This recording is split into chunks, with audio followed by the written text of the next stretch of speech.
Let's return to This Week in America. Here's your host, Rick Bratton. Welcome back, everybody, coast to coast, This Week in America. Baseball and Babies, My Life as a Catcher by Dr. Ted Manos was written 30 years ago, recounting an unbelievable journey he had at that time that can only happen, well, in a dream. His account of his journey as he attended the first ever Los Angeles Dodgers baseball adult fantasy camp, rubbing elbows during this week-long experience with his childhood heroes. Dr. Manos was an obstetrician gynecologist who saw an ad in the Sporting News that invited the reader to be a Dodger for a week. He grew up in Brooklyn, New York, was just at the right age to follow the exploits of the Brooklyn Dodgers before they left for Los Angeles after the 1957 baseball season. Well, he signed up for a week at Dodgertown, Vero Beach, Florida, participating in a camp for adults following the spring training program the Brooklyn, eventually Los Angeles Dodgers held since 1948. Born in Brooklyn, Dr. Manos graduated from Wesleyan University in Middletown, Connecticut, went to Albany Medical College, Albany, New York, with medical doctorate in 1970. Played amateur baseball growing up as well as at Wesleyan University. Received offers to play professionally but chose education and a career in medicine. Married, raised a family, now retired, living in Central Florida. Dr. Ted Manos, author of Baseball and Babies, My Life as a Catcher, our guest on This Week in America. Doctor, welcome to the program. It's great to have you with us. How do you do? You did a very good job of highlighting my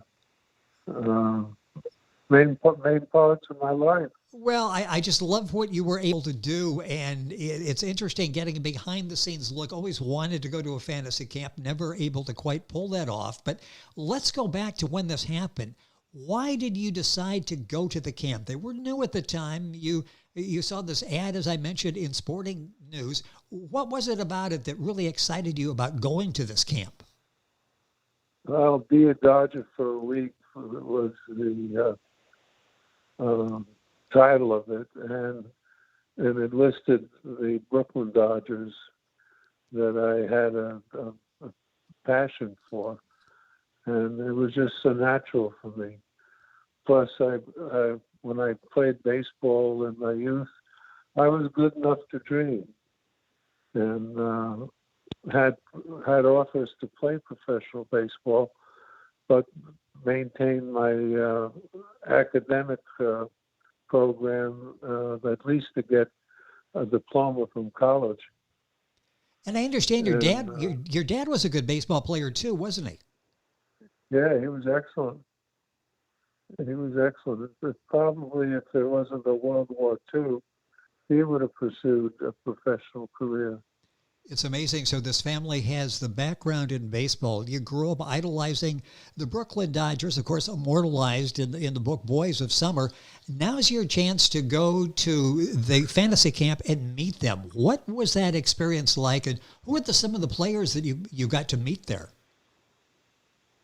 Well, before I went to the camp, I was fantasizing what would happen and how I would be impressed. I would impress the campers and the Dodgers, and I even rehearsed the speech thanking them for recognizing me as one of the best players. And I'd be off on the side of the house rehearsing my speech. I didn't want anyone to hear me. They'd think I was crazy. And but like I said, I was good enough to dream, and I pretty much was committed to that. And the great thing about the camp was, for me, everything I imagined would happen in a fantasy came true. The players were accessible. Rubbing elbows was better than rubbing elbows with these men. Don Drysdale was there. I got to know him quite well. Carl Erskine, who was a pitcher for the Dodgers, late 40s into the 50s, and New Yorkers, the Brooklynites, used to call him Weiskin. And he was actually my manager of that camp, because they divide you up into 4 teams. And so my manager was Carl Erskine, and the coaches were Clem Levine and Carl Ferrillo. One a pitcher, one a right fielder with a great throwing arm. And Tommy Lasorda was at the camp. I got to know Tommy pretty good. Tommy used to pick on me because back then I was about 250 pounds. And so they made fun of me. And I took it. It was part of the attitude there at the camp, and how friendly everything seemed to be. Plus, a front came through on Monday of that week, and the summer humidity and everything that was at the camp at the very beginning disappeared into a lovely last few days, which I think helped our survival. Well, yes, because they had us playing games every afternoon and going through drills every morning, just like they would have in spring training. And so there was authenticity to the whole thing. That's what's interesting is you actually worked. This wasn't you just a camp and you went around and sat around and told stories. They actually had you doing drills. It was almost like you were on the Dodgers, wasn't it? Yes. And we had authentic uniforms. We had our own lockers. If you had a problem with a muscle or something, you sprained something, there was the staff that took care of you. And fortunately, that whole week, I didn't pull a muscle. Nothing seemed to get sore. And I didn't even need the ice packs. And all that was available. That's what an amazing story, an amazing journey. And this was the first of several that we'll talk about on the program. Our guest is Ted Manos, a medical doctor. The book is called Baseball and Babies, His Life as a Catcher. You'll find the book at Amazon.com, workbookpress.com. As a matter of fact, it was the recipient of the Workbook Press Recommended Designation Literary Book Competition of 2020. The book available all of those places. We'll give you that information as we go through the program. What was it like that first day, the first camp, when you put on a real baseball uniform? What was that feeling like?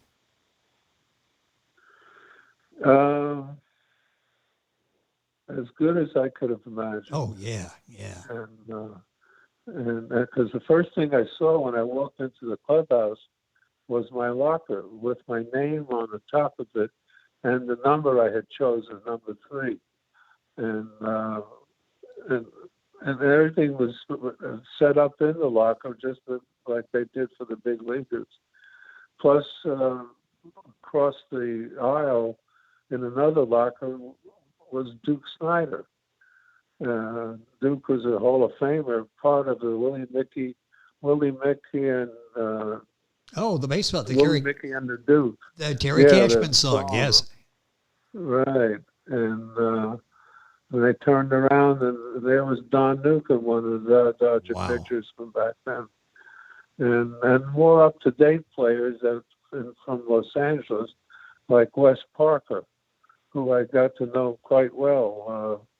Found out that he had a professional career and he was a good switch hitter for the Dodgers in the 60s. But he sort of wished that he had gone to medical school. And interesting. So he admired me and I was admiring him. And so it was a good trade-off. You know, you mentioned all these names. I had baseball cards of all of those people, cherished baseball cards. As so many people say, if I only had those today, I wouldn't be doing this right Yeah. now. I'd be on an island somewhere enjoying retirement. I mean, just all of those memories. And the thing, too, is this wasn't organized at some city park in Brooklyn. This was in Vero Beach, Florida. Talk about that. You were at the spring training complex of the Dodgers. This is exactly what they would go through every springtime. Correct. And every morning there were drills. And every half hour you'd go in the batting cages and hit against a machine, or you'd have infield practice with the team that you were on. I was on the San Antonio Dodgers. Our teams were named from the Dodgers minor league franchises. And my manager was Mr. Erskine, who was at that time was a bank president and from Anderson, Indiana, and wonderful individual, one of the greatest men I ever met. And he was excited in being at the camp because he was the manager and he had an opportunity to do something he might have wanted to do years back. And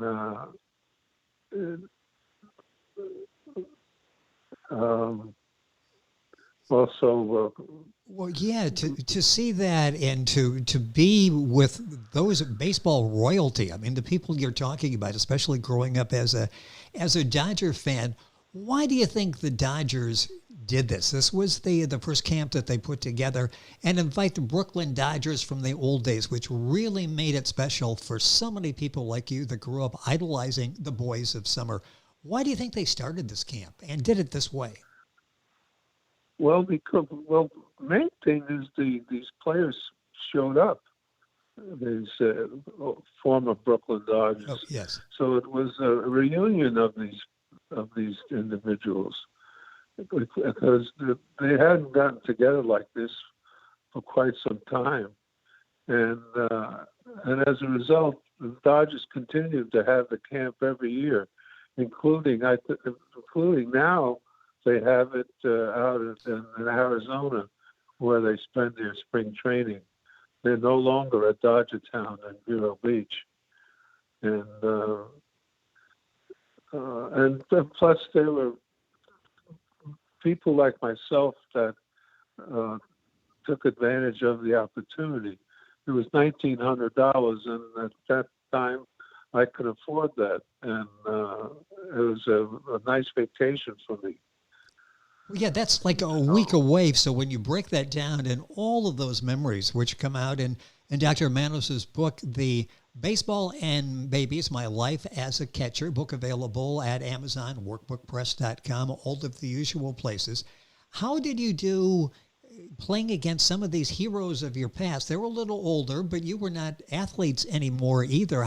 What was that like? How did you hold your own with all the heroes?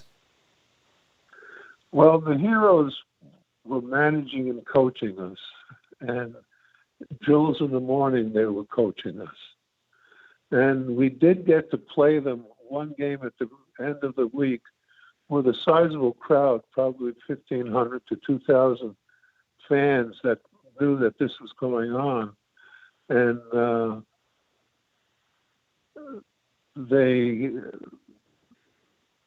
played each of the teams, and they beat us soundly because they could still hit the ball, they could still pitch some, and they were at most in their 50s at that time. And now I think Erskine is the only one that's still left alive. And I remember that day of the game, walking from the clubhouse to the field and walking amongst the fans and in my uniform.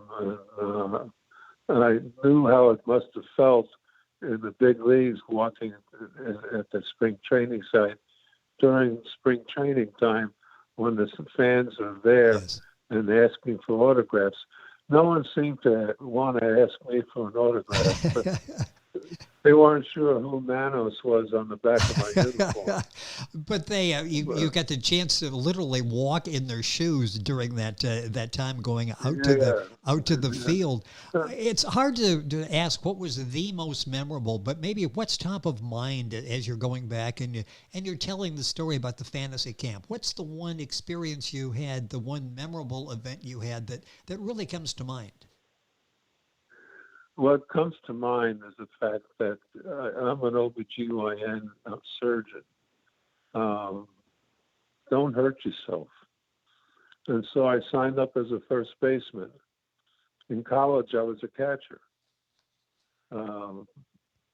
Catching at this camp may not have been too smart. So I went as a first baseman. But once I got into the playing, on that first day, we ran out of catching.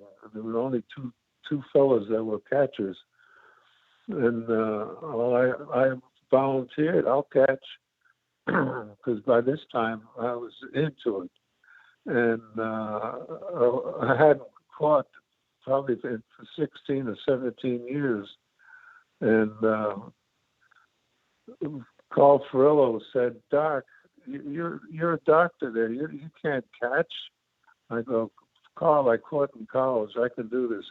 "Well, if you can fit in the chest protector, then we'll let you catch." Well, I fit into the chest protector. It was a little tight, and I caught. I caught 2 innings, and the moment I put the equipment on, the tools of ignorance, I was back to my old self as a catcher, yelling and keeping the infield alive and encouraging the pitcher and kind of willing him to hit my glove with his pitch. It's just what. And, yeah, finish that thought, because I'm just incredible memories that you have of that. You're describing it like you just got back a week ago. Yeah, isn't that? It was a great time for me. I don't know that it was good for me because it took me back to my youth. Yes. And I could have played professional baseball, but I didn't. If I didn't go to medical school, I probably would have been drafted for the Vietnam conflict. And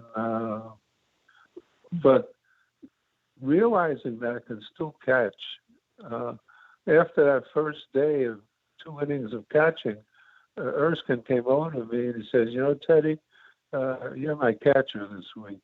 Oh, well, that's good. And then the next day, we needed someone to pitch near the end of the game. And I said, "Well, I can pitch." And then Ferrillo again said, "Doc, you can play first, you can catch, now you can pitch." I can throw strikes.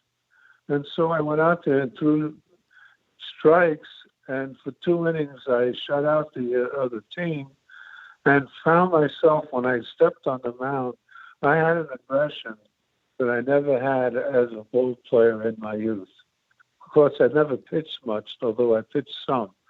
And but as a catcher and first baseman and a third baseman, I did my job, but this was a different experience.